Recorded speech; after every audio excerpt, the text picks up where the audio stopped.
శ్రీ సాయినాథాయ నమః. శ్రీ సాయి సచ్చరిత్రము 45వ అధ్యాయము 7వ రోజు పారాయణము. బుధవారం. కాకాసాహెబ్ సంశయము, ఆనందరావు దృశ్యము, కొయ్యబల్ల మంచము. గత 3 అధ్యాయములలో బాబా దివంగతులొకటి గూర్చి చెప్పితిమి. వారి భౌతిక శరీరము మన దృష్టి నుండి నిష్క్రమించెను కాని వారి అనంత స్వరూపము లేదా సాయి శక్తి ఎల్లప్పుడూ నిలిచియేయుండును.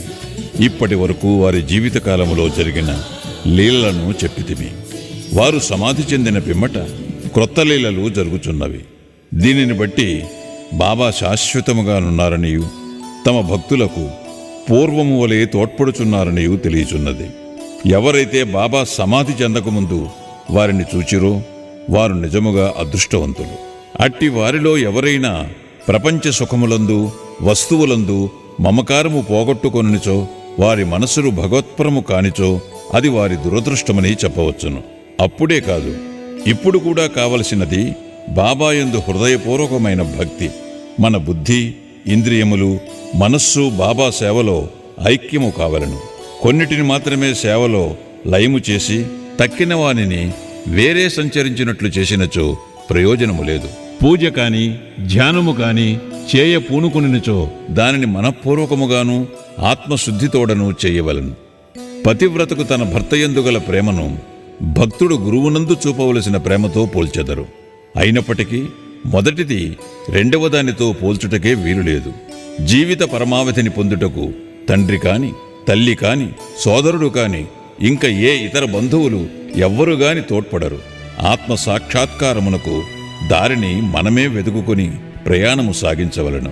నిత్యానిత్యములకు భేదములు తెలుసుకొని ఇహలోక పరలోకములోని విషయ సుఖములను త్యజించి మన బుద్ధిని, మనస్సును స్వాధీనమందుంచుకొని మోక్షమునకై కాంక్షించవలెను. ఇతరులపై ఆధారపడుట కంటే మన స్వశక్తి యందే మనకు పూర్తి నమ్మకము ఉండవలను. ఎప్పుడైతే మనము నిత్యానిత్యములకు గల భేదమును పాటించెదమో ప్రపంచము అబద్ధమని తెలుసుకొనిదెము. దానివలన ప్రపంచ విషయములందు మోహము తగ్గి మనకు నిర్వ్యామోహము కలుగును. క్రమముగా గురువే పరబ్రహ్మస్వరూపమనియు కావున వారొక్కరే నిజమనియు గ్రహించెదము. వారు ఈ జగత్తును జయించిన వారును ప్రపంచమును కతీతులును. అప్పుడు వారిని ప్రతి జీవరాశియందు చూడగలిగి పూజించెదము. ఇదియే అద్వైత భజనము లేదా పూజ. ఎప్పుడైతే మనము బ్రహ్మమును లేదా గురువుని హృదయపూర్వకముగా ధ్యానించెదమో మనము కూడా వారిలో ఐక్యమై ఆత్మసాక్షాత్కారము పొందెదము. వేయేల గురువు నామమును జపించుట వలనను వారి స్వరూపమునే మనమున నుంచుకొని ధ్యానించుట చేతను వారిని సర్వజంతుకోటియందు చూచుటకు అవకాశము కలుగును. మనకది శాశ్వతానందమును కలుగు చేయును. ఈ దిగువ కథ దీనిని విశదీకరించును. కాకాసాహెబ్ సంశయము, ఆనందరావు అనుభవము. కాకాసాహెబ్ దీక్షితును ప్రతిరోజు ఏకనాథుడు వ్రాసిన గ్రంథములను అనగా భాగవతమును, భావార్థ రామాయణమును చదువుటకు బాబా ఆదేశించాను. బాబా సమాధికి పూర్వము కాకాసాహెబ్ దీక్షిత్ ఈ గ్రంథములను చదువుచుండెను. బాబా సమాధి చెందిన తరువాత కూడా అట్లే చేయుచుండెడివాడు. ఒకనాడు ఉదయము బొంబాయి చౌపాటీలో ఉన్న కాకా మహాజని ఇంట్లో కాకాసాహెబ్ దీక్షిత్ ఏకనాథ భాగవతమును చదువుచుండెను. శ్యామ, కాకా మహాజని కూడా అతట నుండి శ్రద్ధతో భాగవతమును వినుచుండెరి. దీక్షిత్ ఏకాదశ స్కంధములోని 2వ అధ్యాయమును చదువుచుండెను. అందు వృషభ కుటుంబములోని నవనాథులు లేదా సిద్ధులగు కవి, హరి, అంతరిక్ష, ప్రబుద్ధ, పిప్పలాయన, అవిర్హోత్ర, ద్రుమిళ, చమన్ మరియు కరభాజనులు భాగవత ధర్మసూత్రములను జనక మహారాజుకు చెప్పుచుండెరి. జనకుడు నవనాథులను ముఖ్యమైన ప్రశ్నలు కొన్ని అడిగెను. వారొక్కొక్కరు సంతృప్తికరమైన సమాధానములిచ్చిరి. అందులో మొదటివాడుగు కవి భాగవత ధర్మమును బోధించెను. హరి భక్తుని లక్షణములను, అంతరిక్షుడు మాయను దాటుటను, పిప్పలాయనుడు పరబ్రహ్మమును, అవిర్హోత్రుడు కర్మను, ద్రుమిళుడు భగవంతుని అవతారములను వారి లీలలను, చమన్ భక్తుడు కానివాడు చనిపోయిన పిమ్మట పొందు స్థితిని, కరభాజనుడు యుగయుగములందు భగవంతుని ఉపాసించు వేర్వేరు విధానములను సంతృప్తికరముగా బోధించిరి. వాని సారాంశమేమన కలియుగములో మోక్షము పొందుటకు ఒక్కటే మార్గము కలదు.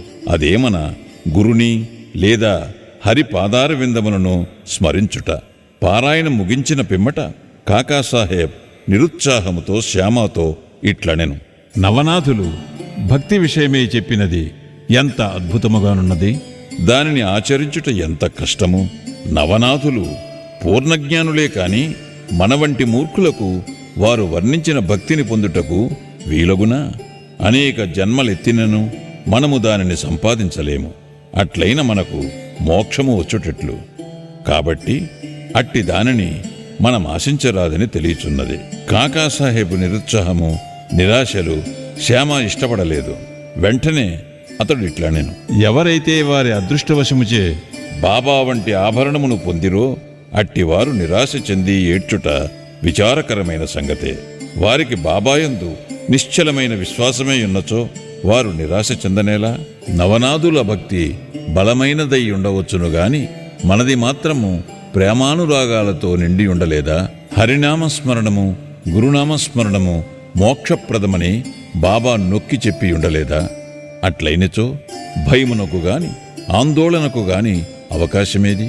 శ్యామా చెప్పిన సమాధానముతో కాకాసాహెబ్ సంతుష్టి చెందలేదు. నవనాథుల భక్తిని పొందుటెట్లు అను మనోవేదన కలిగి ఆందోళనతో చికాకుగా నుండెను. ఆ మరుసటి ఉదయమే ఈ క్రింది అద్భుతము జరిగెను. ఆనందరావు పాకాడే అనువాడు శ్యామాను వెతుకుచూ పురాణ కాలక్షేపము జరుగుచున్న స్థలమునకు వచ్చాను. కాకాసాహెబ్ భాగవతము చదువుచుండెను. పాకాడే శ్యామాకు దగ్గరగా కూర్చుండి అతని చెవిలో ఏమో చెప్పుచుండెను. అతడు మెల్లగా తాను కాంచిన స్వప్న దృశ్యమును శ్యామాకు చెప్పుచుండెను. ఇది పురాణ కాలక్షేపమునకు కొంచెము ఆటంకము కలుగు చేశాను. కాకాసాహెబు పురాణము చదువుటమాని విషయమేమని అడిగాను. శ్యామ ఇట్లు నుడివెను. నిన్న నీ సంశయమును తెలిపితివి. దానికి సమాధానము ఇదిగో. బాబా పాఖాడేకు చూపిన స్వప్న దృశ్యమును వినుము. రక్షకమైన భక్తి కాక వేరేదియూ దీనిని సాధించలేదు. గురుని పాదములు భక్తితో ధ్యానించిన చాలును అని బాబా నొక్కి చెప్పి ఉన్నారు. అందరూ ముఖ్యముగా కాకాసాహెబు ఆ దృశ్యమును వివరముగా వినగోరిరి. వారి కోరిక ప్రకారము పాఖాడే ఆ దృశ్యమును ఈ క్రింది విధముగా చెప్పనారంభించెను. లోతైన సముద్రములో నడుము వరకు దిగి అచ్చట నిలచితిని. హఠాత్తుగా అచ్చట సాయిబాబాను చూచితిని. రత్నములు తాపిన చక్కని సింహాసనముపై బాబా కూర్చునియుండెను. వారి పాదములు నీటిలో నుండెను. బాబా స్వరూపమును చూచి మిగుల ఆనందించితిని. అది నిజము వలె నుండినే కాని స్వప్నము వలె కానరాకుండెను. దానిని నేను స్వప్నమని అనుకొనలేదు. మాధవరావు కూడా అచ్చట నిలిచియుండెను. శ్యామ, ఆనందరావు, బాబా పాదములపై పడుము అని సలహానిచ్చాను. నాకు కూడా నమస్కరించవలననియే ఉన్నది. కాని వారి పాదములు నీటిలోనున్నవి కనుక నా శిరస్సును వారి పాదములపై ఎట్లుంచగలను? నేను నిస్సహాయుడను అని నేనంటిని. అది విని అతడు బాబాతో ఇట్లనెను. ఓ దేవా, నీటిలో ఉన్న నీ పాదములను బయటికి తీయుము. వెంటనే బాబా తమ పాదములను బయటికి తీసిరి. క్షణమైన ఆలస్యము చేయక నేను వారి పాదములకు మ్రొక్కితిని. దీనిని చూచి బాబా నన్ను దీవించి ఇట్లనెను. ఇక పొమ్ము, నీవు క్షేమమును పొందెదవు. భయము కాని ఆందోళన కాని అవసరము లేదు. శ్యామాకు పట్టుపంచె ఒకటి దానము చేయుము. దానివల్ల మేలు పొందెదవు. బాబా ఆజ్ఞానుసారము పాకాడే పట్టుదోవతిని తెచ్చెను. మాధవరావుకు ఇవ్వవలసినదని కాకాసాహెబును వేడెను. శ్యామ అందుకు ఒప్పుకొనలేదు. ఏలన బాబా తనకు అట్టి సలహా ఇవ్వలేదు కనుక. కొంత వివాదము జరిగిన పిమ్మట కాకాసాహెబు చీట్లు వేసి తీసుకునుటకు సమ్మతించెను. సంశయ విషయములందు చీటి వేసి సంశయమును తీర్చుకొనుట కాకాసాహెబు స్వభావము. పుచ్చుకొనుము, నిరాకరించుము అను 2 చీటీలు రాసి బాబా పాదుకుల వద్ద పెట్టిరి. ఒక బాలునితో అందులో ఒక దానిని తీయించిరి. పుచ్చుకొనుము అను చీటిని ఎంచుటచే మాధవరావుకు ధోవతి ఇచ్చిరి. దానిని శ్యామ అంగీకరించాను. ఇద్దరును సంతుష్టి చెందిరి. కాకాసాహెబు సంశయము తీరెను. ఇతర యోగుల మాటలను కూడా గౌరవించవలసినదని ఈ కథ ప్రబోధించుచున్నది. కాని మన తల్లియగు గురువునందు పూర్ణమైన భక్తి విశ్వాసములు ఉండవలను. వారి బోధల ప్రకారము నడవవలెను. ఎందుకనగా మన కష్టసుఖములు ఇతరుల కంటే వారికే బాగుగా తెలిసియుండును. నీ హృదయ పలకమందు బాబా చెప్పిన ఈ దిగువ పలుకులను చెక్కుము. ఈ లోకములో అనేక మంది యోగులు కలరు, కాని మన గురువు అసలైన తండ్రి. ఇతరులు అనేక సుబోధలు చేయవచ్చును, కాని మనము మన గురువు యొక్క పలుకులను మరువరాదు. వేయలా హృదయపూర్వకముగా నీ గురువును ప్రేమించుము. వారిని సర్వస్వ శరణాగతి వేడుము. భక్తితో వారి పాదములకు మొక్కుము. అట్లు చేసినచో సూర్యుని ముందు చీకటి లేనట్లు నీవు దాటలేని భవసాగరము లేదు. కొయ్యబల్ల మంచము బాబాదే, మహల్సాపతిది కాదు. బాబా షిరిడీకి చేరిన కొద్ది కాలమునకే 4 మూరల పొడవు 1 జానెడు వెడల్పు గల కొయ్యబల్ల మీద 4 చివరల 4 దీపపు ప్రమిదలు పెట్టి దానిపై పండుకునివారు. కొన్నాళ్లు గడిచిన పిమ్మట బాబా దానిని విరిచి ముక్కలు చేసి పారవేశాను.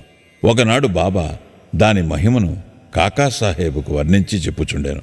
ఇది విని అతడు బాబాకిట్లనియే, మీకింకనూ కొయ్యబల్లయందు మక్కువ ఉన్నచో ఇంకొక బల్ల మీ కొరకు మసీదులో వ్రేలాడవేసేదను.